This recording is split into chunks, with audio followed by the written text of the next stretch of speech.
All right, so this week I want to talk a little bit about, I want to clarify some things that I said during my podcast, episode number 15 of the Tom Castro Next Level Podcast. I want to talk a little bit about something that I talked about, or something that I mentioned in that podcast about training stages for your training, doing more stage planning or stage runs for your stage plans or your practices.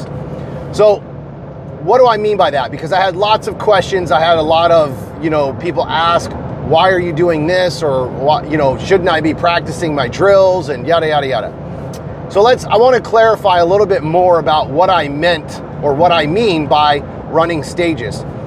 Number one, you need to know where you are as a shooter. That's the first thing. That's something that I can't give you unless I'm in the class with you. You send me videos. You're a student of mine. There's no way I can tell you where you're at as a shooter. You have to self-evaluate that. And how do you self-evaluate? There's a couple of keys or a couple of things that really show you how to self-evaluate you as a shooter. Number one, can you stand and shoot two alphas? That's the first thing. Without any movement, can you shoot two alphas?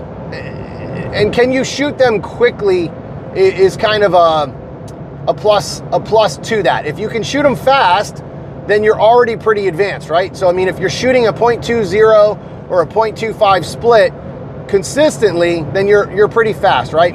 Your average person shoots 0.20. Even your best shooters in the world are shooting an average of 0.20, depending on the gun, obviously. If you're shooting an open gun or a PCC, it's going to be a little bit different. But your average iron sights / carry optics guy is going to shoot it around a 0.20 split. 0.18, 0.15 is real spicy for carry optics.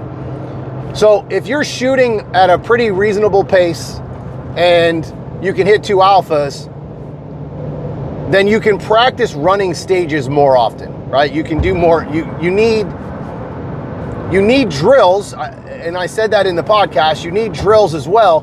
But if you're struggling with running stages and your stage times are down, okay, and you're not running let's just say you're getting beat by your average competitor of 10, 15, 30 seconds, right? I have people I know that are getting beat by 30 seconds and are only a few points away from winning the match or winning their class. All right.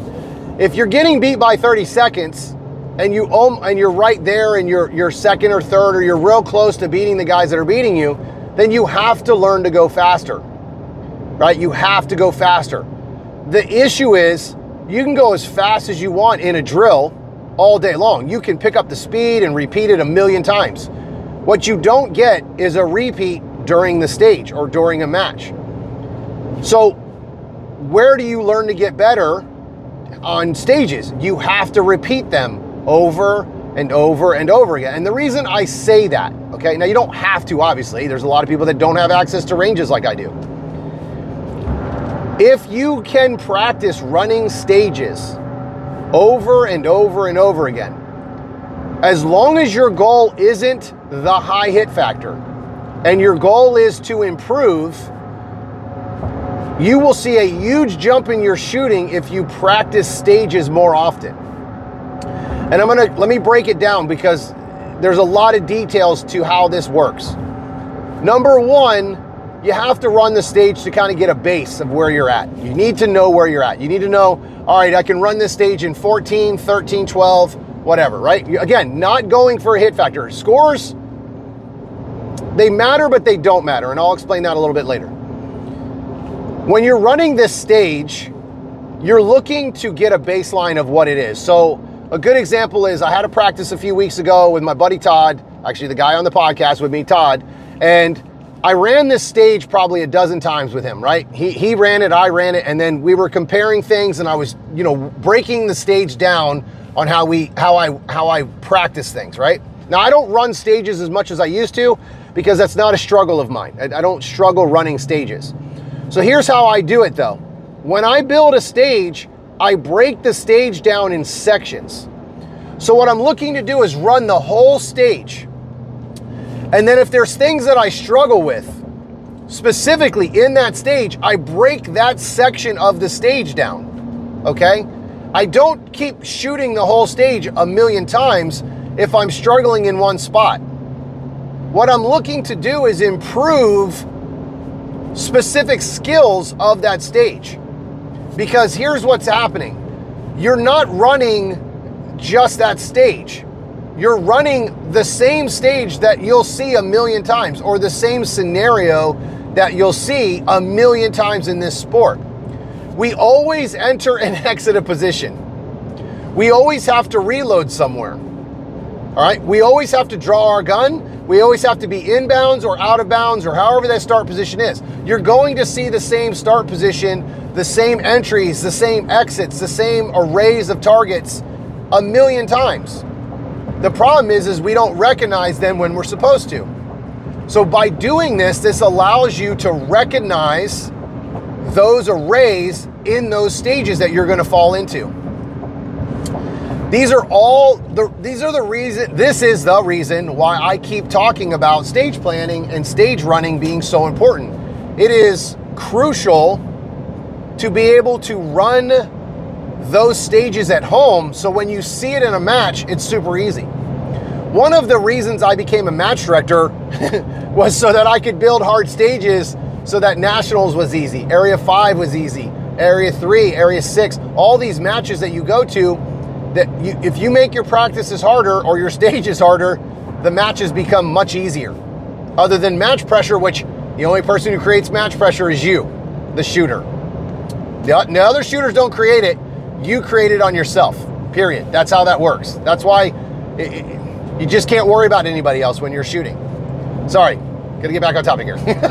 All right, so when you're running these stages at practice, your goal here is to fix individual sections of the stage, not the whole stage, because you probably did well on your draw, you probably did well on your first array, then you got to your second array and you didn't enter smoothly, you didn't exit smoothly, you didn't pull the trigger as soon as you were supposed to happen. So those are things you're looking for. The other thing, guys, that's super important, I cannot emphasize this enough. Video your practices. Video your practices. If you're not videoing your practices, how do you get better? Because here's what happens. When you get home, or you're driving home, or whatever you're doing, you're gonna try to run the process of what just happened at practice. You're gonna try to fix things after you run the stage, but you physically can't see them, so now you're trying to go off your memory, right? If you could remember everything you were doing and you were processing everything as fast as you were supposed to, you wouldn't be practicing anyway. You'd already be the best shooter in the world. But guess what? They have to process everything. They have to do the same thing no matter what level you are. We all do the same thing. It's just how we work and how we process things differently is because we use video. We practice with that super detail so that we can take it to a major and win those matches. So the big thing, guys, when you're practicing is not only just the video, but be conscious to go back and watch that video during the practice. I mean, do a stage run and then go back and look at the video and see where you made mistakes. See where you can improve. All right, and I'll finish on this, and this is the last thing. When you are practicing and you're running stages, okay, and you're running a full stage, keep an eye on your scores. Keep an eye on your hit factor for the first run, okay? And it's not so much the hit factor that I really care about. It's probably better not to have a hit factor. Just get your scores. So how many Charlies, how many Deltas? Everything else needs to be, it should all be alphas anyway, but you know how that goes. It's almost impossible to get that, right? So what you're looking for is you're trying to see where you are score-wise, not because you're looking to go up or down, okay? Or you're not trying to cut it down to get a better hit factor. What you're looking for is where are you focusing and where you're not focusing on your accuracy. So there's certain targets that, like when we get these, let's just say there's two targets, you're coming into a wall, you're coming to a position and there's a wall there and you can only see, you're trying to shoot both targets. And it's Alpha, Charlie, Charlie, Alpha. How does that happen? It's because you swept the targets. Now, how do you find out whether you're sweeping or not, or if you're just pointing the gun in the wrong position? Easy. Video. You'll be able to see whether you swept your arms or not, whether you were calm, whether your gun was still, or you swept through the target. That's why I said video is important. The reason you're looking at your hits is because you cannot accept, just because you're trying to take your speed to another level, that you're just pulling the trigger because you're supposed to, or because you think you're supposed to. Your sights still matter, and you still have to use them. Your trigger prep still matters. The key here, guys, when you're shooting these stages to get faster, isn't to shoot faster, it's to shoot sooner. So that's why running stages, most people struggle, because what they do is they focus on getting from position to position instead of from shot to shot. There is a big difference in those two things. Position to position versus shot to shot is completely different mindset. It's a completely different mindset. When you think of attacking the shooting instead of attacking the running or the position, you'll change your way you shoot and you'll change your hit factors. All right, guys, if you have any more questions about this subject, hit me up in those comments, and I'll see you on the range.